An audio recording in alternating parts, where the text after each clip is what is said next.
Nō reira kei ngā iho o ngā manu whititua tēnā koutou katoa, nau mai ki te Karere tuatahi mō tēnei tau 2026. Kāti, no te wiki kua hipa nei, ka hinga a Aroha Awarau o Ngāti Maru, Ngāti Porou, Nue me Hāmoa.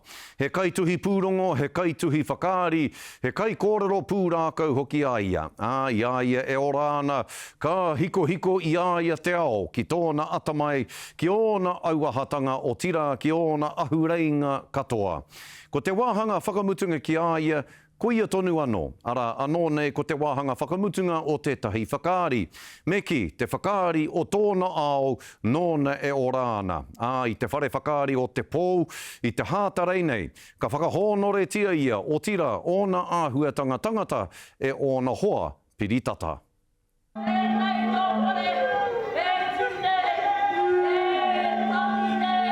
I mōhiotia wawe nei ko tōna pito mata ki te tuku pūrākau. I te wā i toa iaia te tohu Ronald Hugh Morrison e toru ngā wā iaia i te kura tuarua.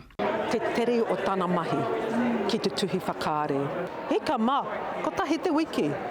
Mai te hinengaro ki te pepa. Nui ona pukenga ki te tuhi tere. I timata te ara mahi a Aroha ki ngā tari papāho, mai te reo tātaki, whakata Māori, tai rawa ki ngā makahēni wāhine, me etahi atu pānuitanga. I konei, i rango na whānuitia tōna reo koe, me tōna ngākau aroha. Aroha backed creatives, so he was our publicist for a show we ran called Soul Sessions. Over 3 years, he loved soul music, gospel music. I think for me, it's Aroha's laugh. Like, you always heard him before you saw him, and anytime we had lunch, coffee or anything, his laugh never ever changed regardless of wherever we were. Aroha was the star of the show and when telling the stories she really got involved and got into understanding what the story was, and in the Pacifica space she did a lot to amplify those stories, but it was the Aroha show. I'll miss that. Hei kaituhi whakaari i puta i aia tōna whakaari tuatahi e kia nei ko luncheon i raro i te arataki a Katie Wolf me te Atamira Ward Leland, te kiripua ki matua. Ko tāna ngākau nui ki te ao whakaari, ki te ao kiriata. Kia puta i tētahi pūrākau e whakaawe i te iwi i ngā tangata katoa. Koera tāna. Koera te mea ka moki ai. Ko ana kiriata, home, disrupt, faded, me puti. I haere whānui ki ngā tai ope ngā kiriata puta noa i Aotearoa me te ao whānui.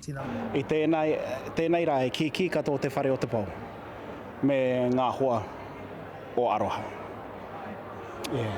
Ngā tino nā kau nui ana tēnā kia, ki te noho mai ki konei, ki te tini o ngā hoa, ko tai mai nei ki te whakanui a matahua Aroha.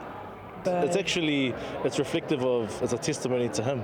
Yeah. It's how he lived his life. He was colourful, he was bold, he was courageous, and that's what all of us here are. We've all come here and we're representing that ongoing aspect of his life. Ahakoa i ta paina e ia tēnei wahanga ki Te Pou Theatre tana whakaari whakamutunga, ka waiho e ia he whenu pūrākau kārea no kia oti, mā tōna whānau, me ona hoa, e raranga tonu.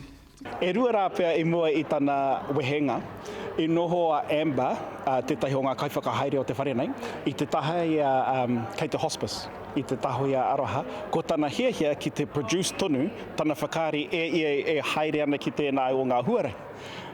Nā reira, kare kore, i te tau kei te heke mai, te rapea koutou ka kitea tētahi whakaari hou, nā Aroha Awarau. Ai, ko Aroha te ngua, ko Aroha te kaupapa o te rangi nei. Kia whakanuia, ia, e māta. He aunga rea ki te whakakata tangata. He kaha tautoko no Aroha te whakaputa i ngā reo take. Kua waiho mai i ia te maha o ngā pūrākau hei taonga tuku iho, hei whatu ki te ngākau. Moi rā, i te rangatira, Mārena mane, te karere.